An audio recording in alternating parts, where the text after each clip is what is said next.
Assalamualaikum warahmatullahi wabarakatuh. Pada kesempatan kali ini saya akan menjelaskan tentang materi virologi.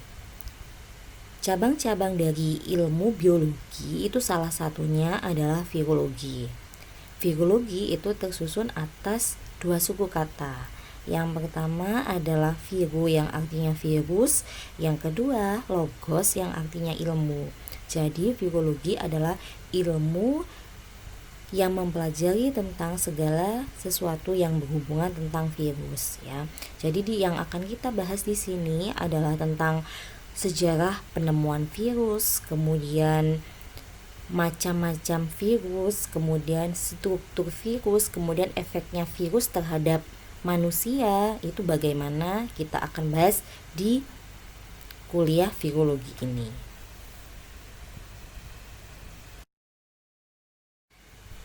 Selanjutnya yang akan kita bahas adalah sejarah penemuan dari virus. Nah, penemu virus itu ada 4. Yang pertama adalah Adolf Meyer. Bapak Adolf Meyer ini menemukan penyakit bercak-bercak pada tanaman tembakau. Nah, beliau itu menyebut tanaman tembakau ini terserang penyakit mozaik.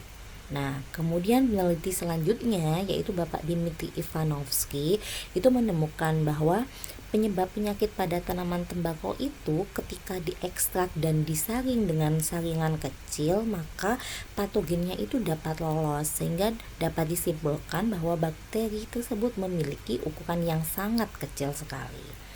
Nah, yang ketiga itu adalah Martinus Beijering. Nah, Bapak Martinus ini menemukan bahwa ekstrak tanaman tembakau yang sakit itu ketika disemprotkan pada tanaman tembakau yang sehat, maka selang beberapa hari tanaman tembakau sehat ini akan berubah menjadi sakit dengan ciri-ciri atau kondisi yang sama dengan tanaman yang sakit sebelumnya. Nah, di sini diambil kesimpulan bahwa patogen yang ada pada ekstrak tanaman tembakau yang sakit ini memberi efek yang sama sehingga dapat diasumsikan bahwa patogen ini dapat bereproduksi ya. Kemudian peneliti yang keempat adalah Bapak Wendell Stanley ya. Bapak Wendell Stanley ini menemukan bahwa patogen yang dapat menyebabkan penyakit pada tanaman tembakau tersebut itu ternyata dapat dikristalkan. Nah, hal ini tidak sesuai dengan ciri-ciri yang ada pada bakteri. Nah, sehingga dapat ditarik kesimpulan bahwa penyebab penyakit pada tanaman tembakau tersebut itu disebabkan bukan karena bakteri. Nah, sehingga disinilah virus diketahui. Selanjutnya kita akan bahas tentang struktur tubuh dan pertumbuhan dari virus. Tapi sebelum kita mengetahui tentang struktur tubuh dan pertumbuhan dari virus, kita harus tahu virus itu apa ya. Jadi, virus itu memiliki beberapa ciri yang spesifik yang tidak dimiliki oleh makhluk hidup yang lainnya. Yang pertama, aseluler, artinya tidak dapat disebut sel. Karena apa? Karena suatu makhluk hidup itu dikatakan makhluk hidup jika di dalam tubuhnya itu memiliki minimal satu sel ya. Sel itu tersusun atas apa aja? Jadi sel itu tersusun atas membran sel, atas sitoplasma, inti sel, dan juga organel-organel sel. Nah, virus ini tidak memiliki yang sudah disebutkan tadi ya. Jadi virus tubuhnya tidak tersusun oleh satu sel pun ya. Oleh sebab itu disebut sebagai aseluler. Yang kedua, genomnya hanya terdiri dari satu asam nukleat saja ya. Genom itu apa? Genom itu materi genetik. Kalau pada makhluk hidup tingkat tinggi, misalnya pada manusia, pada hewan, pada tumbuhan, materi genetiknya itu tersusun atas DNA dan RNA ya. Jadi memiliki dua-duanya. Sedangkan pada virus itu hanya memiliki salah satunya saja ya, DNA saja atau RNA saja. Yang ketiga, virus itu memiliki ciri reproduksi ya. Tetapi bedanya reproduksi pada virus itu mutlak memerlukan inang atau hostnya. Tanpa inang atau host, maka virus tidak akan mampu melakukan reproduksi. Nah, ciri ketiga inilah yang menyebabkan virus itu masuk, atau beberapa peneliti itu mengelompokkannya ke dalam makhluk hidup ya, karena virus masih dapat melakukan reproduksi meskipun memerlukan inang atau hostnya.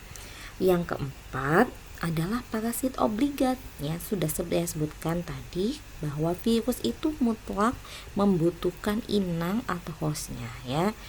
Jadi untuk melaksanakan seluruh kegiatan atau aktivitas hidupnya, virus itu mutlak memerlukan inangnya.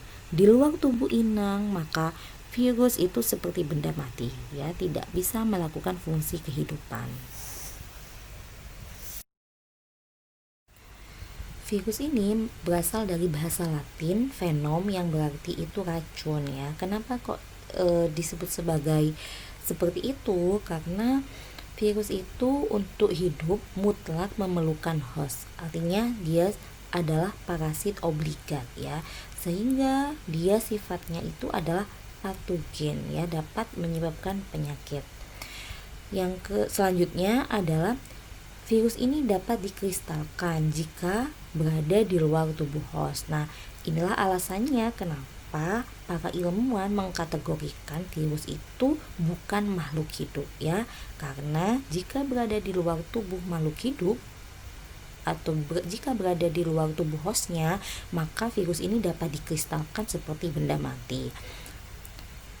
Nah, untuk ukurannya virus itu sangat kecil sekali ya. Jadi ukurannya itu sekitar 28 sampai 200 nanometer. Nah, untuk melihat virus kita itu memerlukan alat bantu yang disebut sebagai mikroskop. Nah, kita itu bisa melihat virus dengan menggunakan bantuan mikroskop elektron ya. Tanpa bantuan mikroskop ya, atau dengan mata telanjang biasa atau dengan menggunakan mikroskop cahaya, maka tidak akan mampu untuk melihat virus ya. Jadi harus dibantu dengan menggunakan bantuan mikroskop elektron.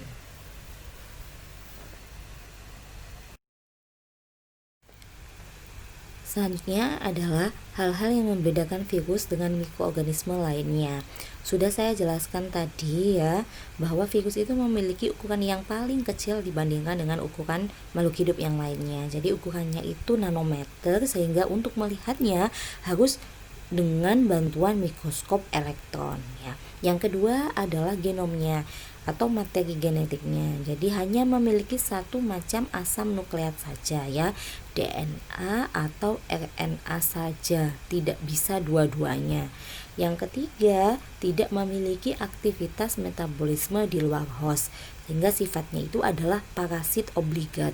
Jika berada di luar tubuh host, maka virus ini dapat dikristalkan seperti benda mati. Selanjutnya kita ke bentuk-bentuk virus. Jadi virus itu dibedakan menjadi 3 bentuk. Yang pertama itu bentuk tabung, yang kedua bentuk bulat, yang ketiga berbentuk huruf T.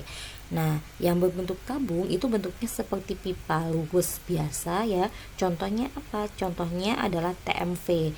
TMV itu kepanjangan dari tobacco mosaic virus. Jadi virus yang dapat menyebabkan penyakit mozaik pada tanaman tembakau ya.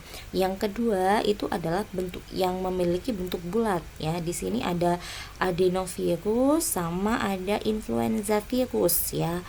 Nah, untuk influenza virus itu bentuk virusnya itu bulat polos biasa, sedangkan untuk adenovirus itu bentuk bulatnya itu cenderung gabungan dari bentukan seperti ikosahedral. Bentukan ikosahedral itu maksudnya bentukan banyak segi sehingga menyerupai berbentuk bulat ya. Nah, adenovirus ini merupakan virus yang menyebabkan infeksi pada sistem pernafasan ya. Kalau influenza virus sudah pasti tahu penyebab penyakit influenza ya. Kemudian yang ketiga itu bentuknya berbentuk huruf T ya. Jadi contohnya adalah bakteriofag ya. Bakteriofag itu merupakan virus yang menginfeksi bakteri. Sekarang kita ke struktur tubuh virus ya. Pada dasarnya virus itu tersusun atas dua bagian saja ya. Yang pertama itu bagian dalam itu tersusun atas asam nukleat ya, DNA atau RNA saja. Fungsinya apa? Fungsinya sama seperti asam nukleat yang lainnya, yaitu untuk mengendalikan replikasi atau reproduksi virus ya. Jadi yang mengatur segala aktivitas virus itu adalah asam nukleatnya, materi genetiknya. Yang kedua, ada yang namanya protein kapsid ya. Protein kapsid, protein ini letaknya itu di luar. Fungsinya itu untuk apa? Fungsinya untuk melindungi, ya, melindungi materi genetik atau genomnya dari pengaruh luar. Nah, kapsid ini juga yang merupakan antigen dari virus itu sendiri. Nah, kapsid ini tersusun atas badan-badan yang disebut sebagai kapsomer. Nah, selain dua bagian tadi, ada juga beberapa virus yang memiliki struktur tambahan. Nah, biasa disebut sebagai envelope ya. Envelope itu atau nama lainnya itu selubung luar atau amplop ya. Nah, envelope ini tersusun atas lapisan lipid bilayer. Jadi lapisan lipid bilayer itu lapisan apa? Lapisan lemak yang tersusun atas dua lapis ya. Tersusun atas apa saja? Ya, tersusun atas fosfolipid dan juga protein. Nah, dapatnya itu dari mana envelope ini? Kenapa kok tidak semua virus itu memiliki envelope? Jadi envelope ini biasanya itu didapat virus ketika virus itu menginfeksi host atau inang, dan ketika dia mau rilis atau keluar dari sel host atau sel inang itu, dia keluarnya melalui proses budding atau bertunas, sehingga ketika dia menguncup, ketika dia bertunas, maka membran sel dari sel host itu ya, yang tersusun atas lipid bilayer itu akan juga melingkupi virus yang akan keluar itu tadi. Oleh sebab itu, struktur envelope dari virus itu akan sama dengan struktur membran sel dari sel host atau sel inangnya. Untuk kultivasi virus itu berbeda dengan kultivasi bakteri yang biasa dilakukan di laboratorium ya. Jadi untuk kultivasi virus itu memerlukan media atau host yang benar-benar hidup ya. Biasanya yang dipakai itu kalau di laboratorium itu biasanya hewan coba ya. Hewan cobanya itu bisa mencit, tikus putih ya, kemudian kelinci atau monyet ya, tergantung dari biaya, kemudian dari tujuan dari penelitian tersebut. Nah, bisa dipilih ya salah satu dari hewan coba ini. Tapi pada umumnya yang biasa digunakan itu adalah yang mencit. Karena apa? Karena harganya lebih murah, kemudian daya reproduksinya itu lebih cepat ya. Jadi biasanya para peneliti banyak menggunakan mencit. Kemudian yang kedua adalah kultur jaringan. Jadi sel atau jaringan dari manusia atau hewan itu diambil kemudian dikultur di laboratorium. Nah, hasil kulturnya itu nantinya yang akan dijadikan media untuk pertumbuhan virus. Yang ketiga itu adalah embrio ayam. Jadi embrio ayam di sini maksudnya bisa digunakan telur ayam kampung yang sudah yang merupakan hasil fertilisasi yang sudah dierami. Nah, di situ kan sudah ada embrionya, calon bakal anak ayamnya di dalamnya. Nah, itu yang bisa digunakan sebagai media untuk menumbuhkan virus. Nah, sementara untuk ayam horen ya, telur ayam horen itu tidak bisa digunakan. Karena apa? Karena telur tersebut bukan merupakan hasil fertilisasi. Jadi di dalamnya itu biasanya tidak ada embrionya ya, jadi tidak ada calon bakal anaknya, sehingga tidak bisa digunakan. Sekarang kita beralih ke efek virus terhadap sel ya. Jadi ketika virus itu menginfeksi sel host atau sel inang, maka efeknya terhadap sel itu ada 4 ya. Yang pertama death atau kematian sel, yang kedua transformasi sel, yang ketiga latent infection, yang keempat hematabsorption. Nah, sekarang kita ke efek yang pertama, yaitu kematian sel. Jadi ketika virus itu menginfeksi sel ya, sel host atau sel inang, maka sel yang terinfeksi itu akan berubah menjadi mati ya. Nah, efek ini disebut sebagai efek sitopatik sel ya, atau disebut sebagai sitopatik effect ya, atau CPE. Nah, yang kedua itu adalah transformation. Jadi sel yang sudah terinfeksi oleh virus ini tidak dibunuh, tetapi sel ini nantinya akan diubah yang awalnya normal menjadi sel kanker ya. Jadi bertransformasi dari sel normal berubah menjadi sel kanker ya. Nah, perlu diingat bahwa di dalam tubuh kita ya ada yang namanya calon bakal kanker. Nah, kalau ada faktor pemicunya, maka calon bakal kanker ini nantinya bisa berubah menjadi sel kanker. Nah, salah satu pemicunya itu adalah infeksi virus ini ya. Yang ketiga, efek virus terhadap sel adalah latent infection. Jadi, virus ada di dalam sel itu dalam waktu lama, jadi tapi tidak berpengaruh apa-apa terhadap sel itu sendiri ya. Jadi berada di dalam sel yang aktif tapi tidak memberi dampak yang berarti terhadap fungsi sel. Akan tetapi ketika sel itu membelah, maka virus yang ada di dalam sel itu nantinya juga akan membelah sampai suatu saat akhirnya ketika kondisi tubuh host atau inangnya itu rendah, maka itu akan menjadi bom waktu yang sangat luar biasa yang bisa menghancurkan pertahanan tubuh dari sel host atau sel inang itu sendiri. Nah, yang terakhir efek virus terhadap sel adalah hematabsorption ya.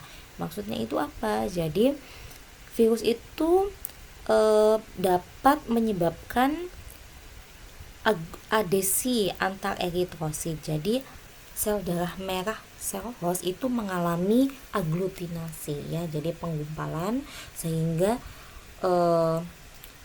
proses pengangkutan oksigen dan karbon dioksida dan juga nutrisi atau sari-sari makanan yang biasa terjadi, yang biasa dilakukan oleh darah itu mengalami gangguan atau hambatan ya. Jadi itu adalah efek virus terhadap sel.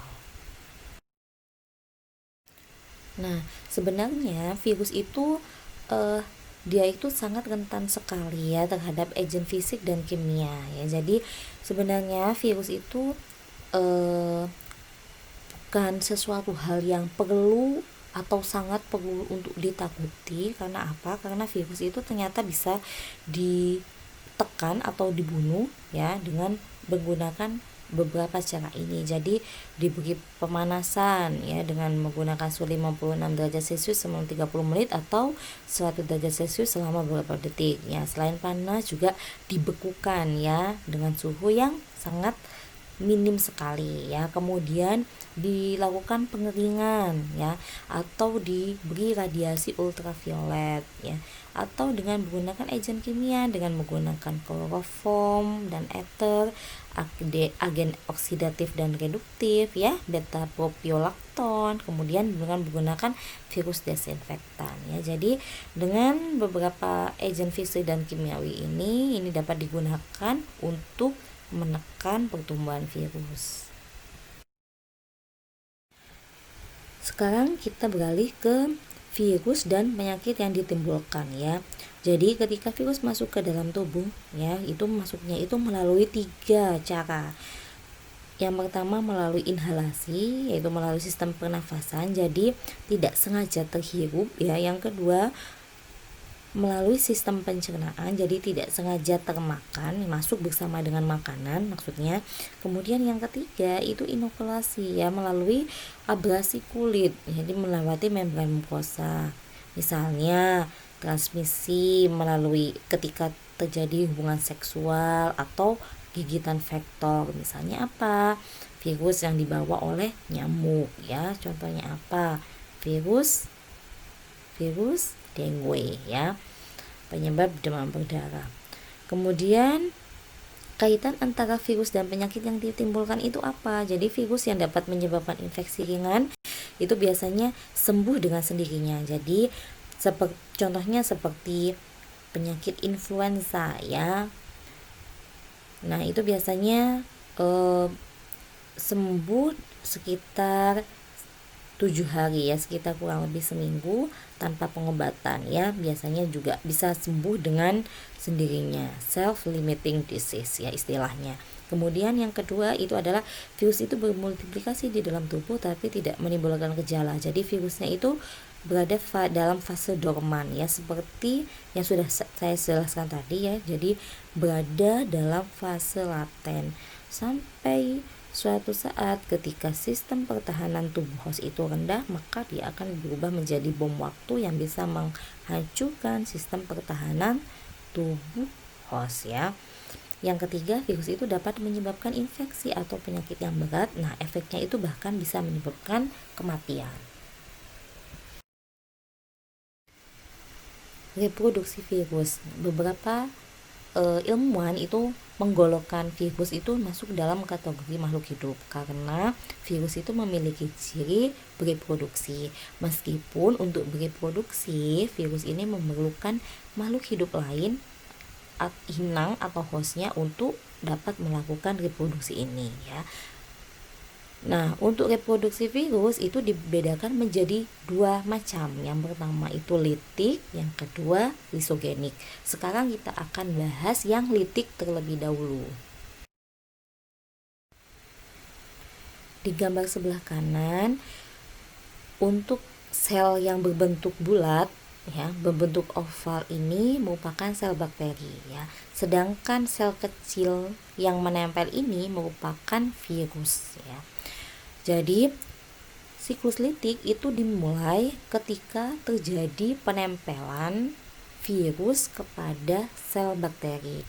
Nah, proses penempelan ini disebut sebagai adsorption ya, atau penempelan.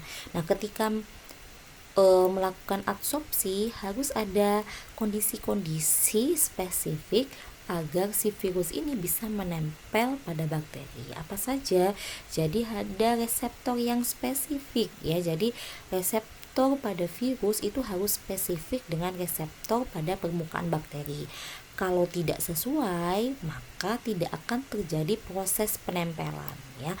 Oleh sebab itu, yang menjadi alasan kenapa virus pada tanaman tembakau misalnya itu ketika masuk tidak sengaja terhirup atau tertelan oleh manusia itu tidak memberikan efek apa-apa terhadap manusia. Karena apa? Karena manusia tidak memiliki reseptor yang spesifik terhadap virus tobacco tadi ya, sehingga tidak memberi efek apa-apa terhadap manusia. Nah, selain itu harus ada suhu yang sesuai untuk terjadinya adsorpsi dan juga ada Mg+ dan juga Ca+ yang membantu proses penempelannya itu tadi. Nah, yang kedua itu adalah proses penetrasi. Jadi apa itu penetrasi?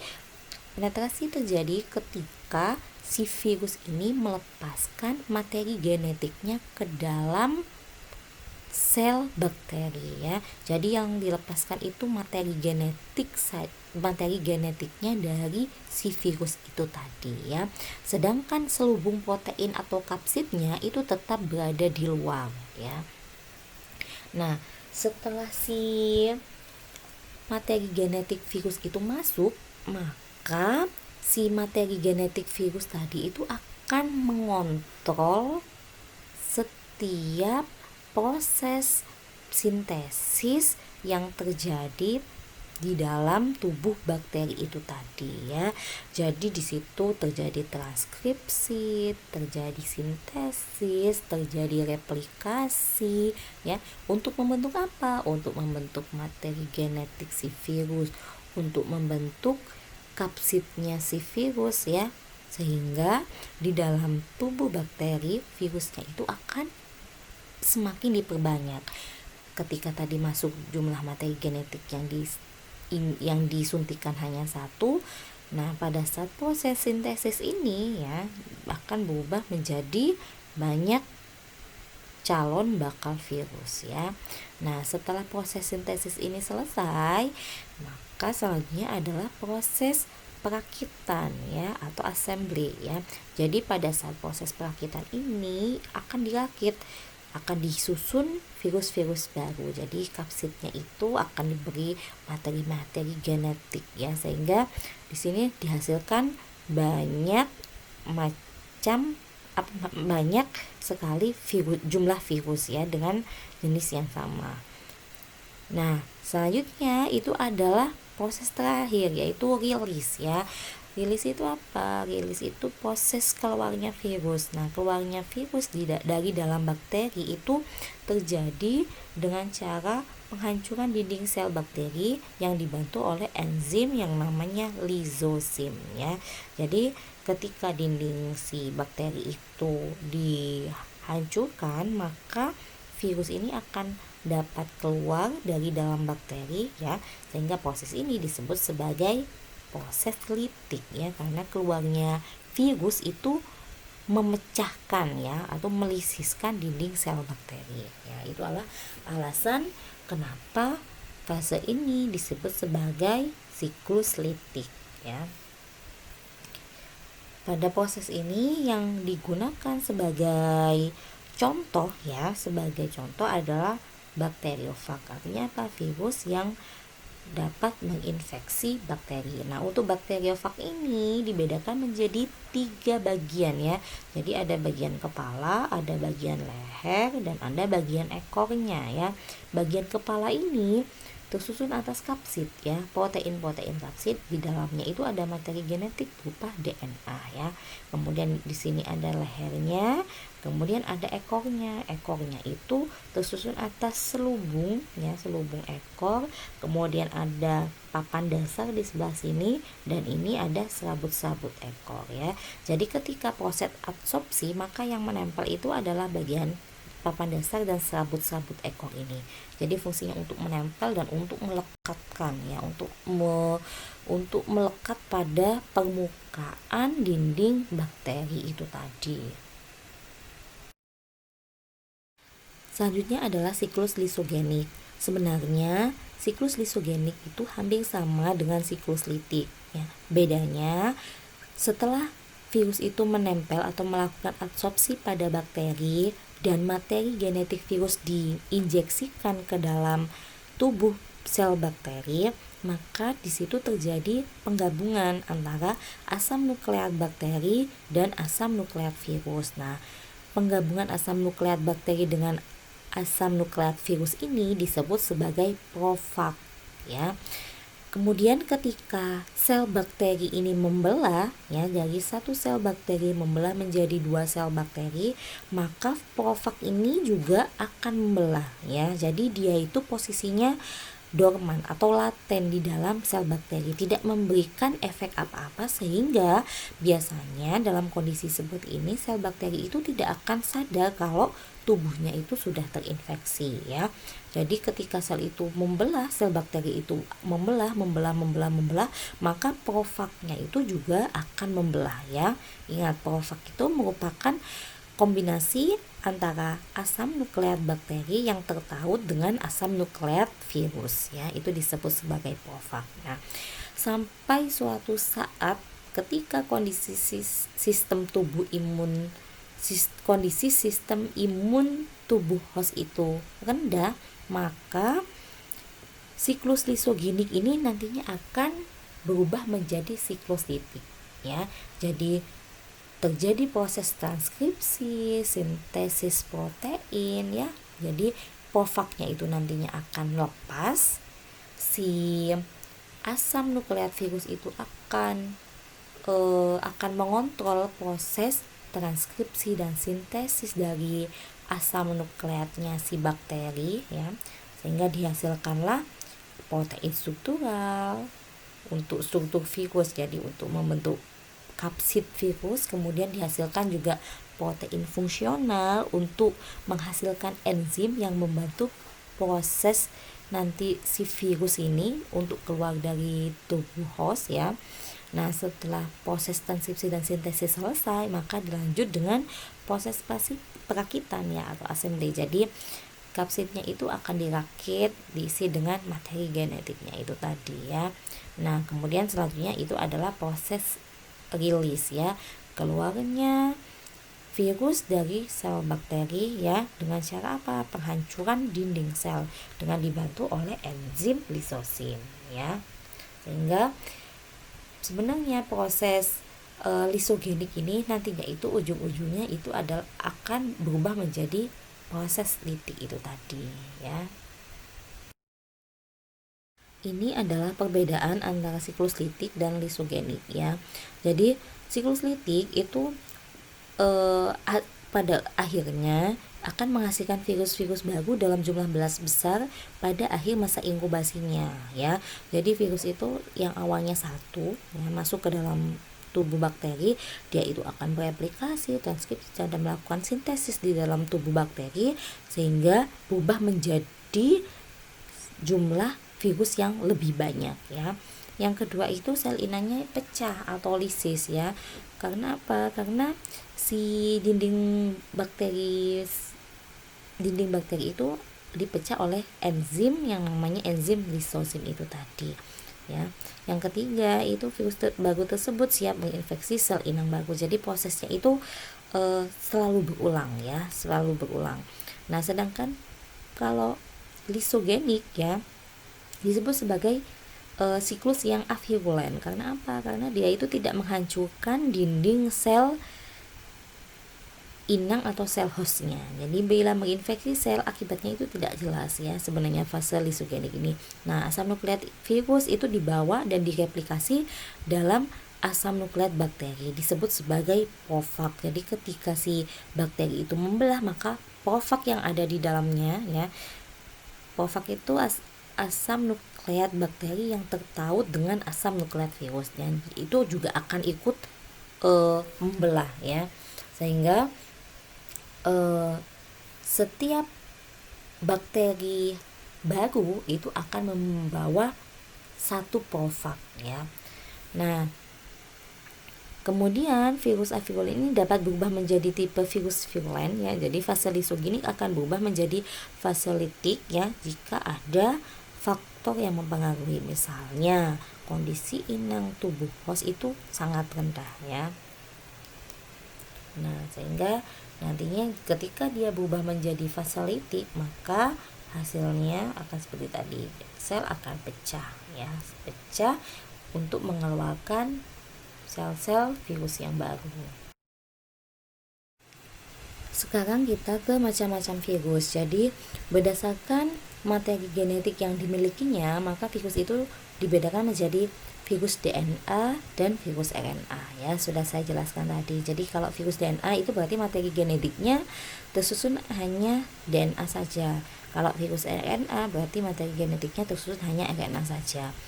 Yang kedua, macam virus jika dibedakan berdasarkan sel inang atau sel hostnya. Jadi kalau dia menyerang bakteri maka disebut sebagai virus bakteriofag ya. Jadi atau bakteriofag ya. Atau virus yang menyebabkan patogen terhadap manusia, virus tumbuhan atau virus hewan ya, tergantung dari sel inang atau hostnya. Selanjutnya macam virus berdasarkan virulensinya ya, bisa dibedakan menjadi virulen dan avirulen ya. Sudah saya jelaskan tadi kalau virulen itu biasanya terjadi pada fase litik ya, jadi terjadi lisis pada dinding sel host. Sedangkan yang avirulen itu tidak terjadi lisis pada dinding sel host ya. Kemudian berdasarkan ada tidaknya envelope ya. Envelope itu adalah selubung terluar setelah kapsid protein. Nah, envelope ini tidak dimiliki oleh semua jenis virus ya. Hanya virus-virus tertentu saja yang memiliki envelope atau selubung tambahan ya, selubung luar tambahan. Nah, yang seperti apa sudah saya jelaskan tadi. Jadi hanya virus yang ketika ketika rilis atau keluar dari sel host, virus ini keluarnya melalui proses budding atau bertunas ya. Jadi berdasarkan ada tidaknya envelope dibedakan menjadi virus yang punya envelope atau selubung luar dan virus yang non envelope atau disebut sebagai virus telanjang.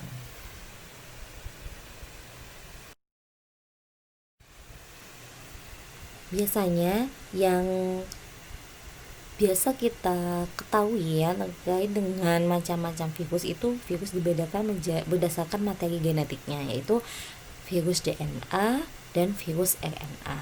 Nah, untuk virus DNA sendiri itu dibedakan menjadi double stranded DNA virus ya. Jadi virus DNA-nya itu tersusun atas 2 untai DNA ya. Contohnya itu apa? Ada herpes virus, penyebab penyakit herpes ya. Ada pox virus, penyebab penyakit cacar.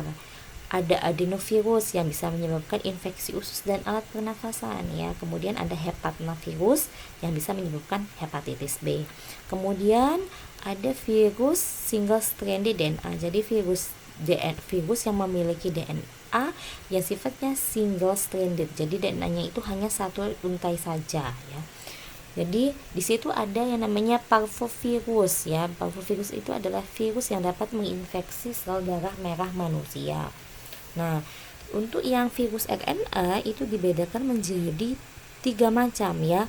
Jadi virus RNA single stranded, strain positif ya. Jadi untai positif dari RNA yang hanya satu untai ya, single stranded. Contohnya itu apa? Jadi ada Picornaviridae, virus yang bisa menyebabkan hepatitis A. Kemudian ada Togavirus, contohnya virus dari cikungunya, dan Flavivirus penyebab dengue ya.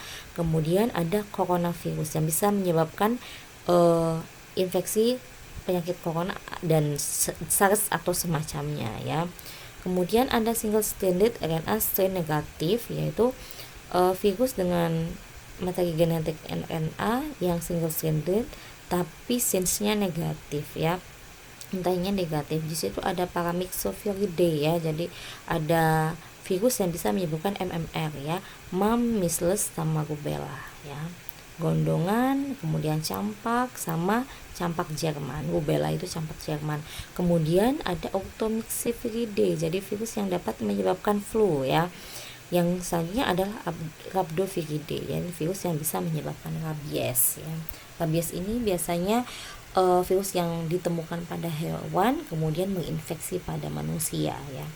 Kemudian yang jenis virus selanjutnya itu ada single stranded RNA positif ya, yang biasa ditemukan pada retroviridae ya. Contohnya adalah pada HIV.